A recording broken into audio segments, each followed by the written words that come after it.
What's up guys, it's me Jeremy. I decided to take a little bit of a spin on the previous idea, so here's a list of 10 items you probably never knew that once existed in League of Legends. It's possible that you might know a few of these, but I gotta say, I really dug deep on these, and I would be impressed if anyone knew more than just a few of these.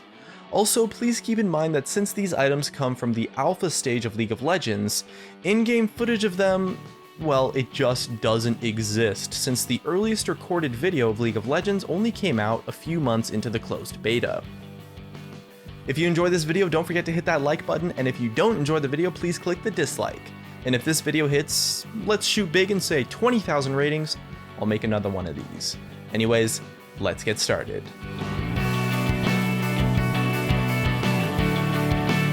The first item shows off a bit of a theme that will recur throughout a few other items on this list.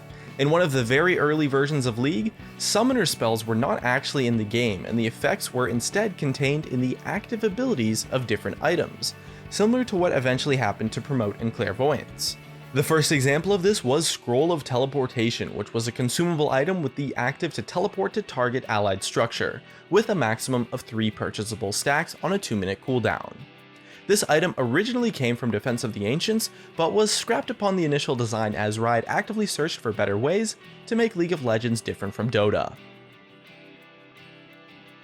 The second item is called Rune Gorger, and by building out of Hexdrinker, it alludes to some of the original design concepts for what eventually became Maw of Malmortius, giving 50 attack damage, 40 magic resistance, 16% lifesteal, and with the unique passive of after taking magic damage, you gain attack damage and magic resistance for 8 seconds, capping at 50 AD and 50 MR after taking 800 magic damage.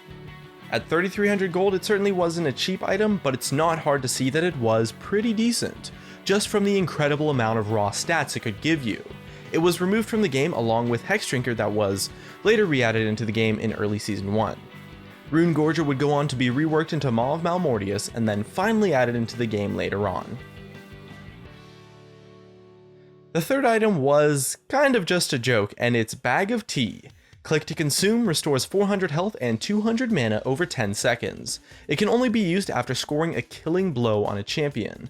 The item was somewhat of a joke reference to teabagging, with the effects supposedly, adding insult to injury after a kill. But although there wasn't an official cost for the item, I think we can assume that it probably wasn't that good, and it was removed on the May 15th, 2009 patch. The fourth item is my personal favorite item on the entire list, just because I think it's so interesting, although I can't really say that it's good design, and it's Oracle's Hood, plus 25% critical strike chance, 500 mana with the unique passive of your magic damage has a chance, based on your critical strike chance, to deal 25% extra true damage. It provided a pretty unique and game-changing aspect to mages by giving them essentially crit chance on spells, in the form of a chance to proc true damage based on your crit chance. It costs 2,255 gold, so looking back on it, it doesn't actually seem that good, since the pseudo crits only dealt 25% extra damage, and although yeah, it was true damage, the Oracle's Hood provided completely useless stats for the most part, but opening crit chance as a viable stat for casters is something that could have been really interesting to see become a part of item builds. The fifth item is another example of an item that was eventually reworked into a summoner spell, and it's Breathstealer. 95 ability power, 70 armor, 15% cooldown reduction with the unique active to reduce target enemy champions' ability power and attack damage by 70% for 4 seconds, at a 600 range on a 90-second cooldown. As I'm sure you can tell, this item was the inspiration for the Exhaust Summoner spell, and even though it cost a mighty 3,600 gold, with a 90-second cooldown on the active, there's no doubt that this item was overpowered as heck, and it was removed when summoner spells were added to the design of the game. The sixth item brings us a bit back to the Scroll of Teleportation, and it's the Ancient Pocket Watch. For 1,500 gold, you would get plus 5% movement speed with the unique active to teleport your champion to a target location, on a 120-second cooldown. But unlike the Scroll of Teleportation, it was a literal point-and-click teleport to the exact location, rather than having to target a structure. Although the stat of 5% movement speed wasn't exactly exciting, at 1500 gold and just a 2-minute cooldown, this item would have a lot of potential to be really powerful. But like the Scroll of Teleportation, it was removed and replaced by the Teleport Summoner spell. The 7th item is called the Rose's Pride, and it gave 52 ability power, 64 armor with the unique active to shield your champion, absorbing 200 damage plus 150% of your ability power, expiring after 4 seconds, on a 45-second cooldown. It costs somewhere around 3600 gold, but what's interesting is that the concept that the item shows is something that potentially led to the creation of Seraph's Embrace, in being a caster-based shield item.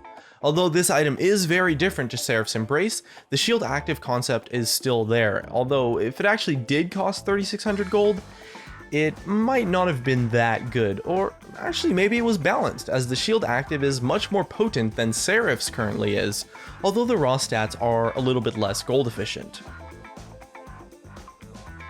The 8th item is another summoner spell based item called the Yordle Stompers, which was a version of tier 2 boots that gave your enhanced movement speed 2 and the unique active of flashing your champion to the targeted location on a 240-second cooldown.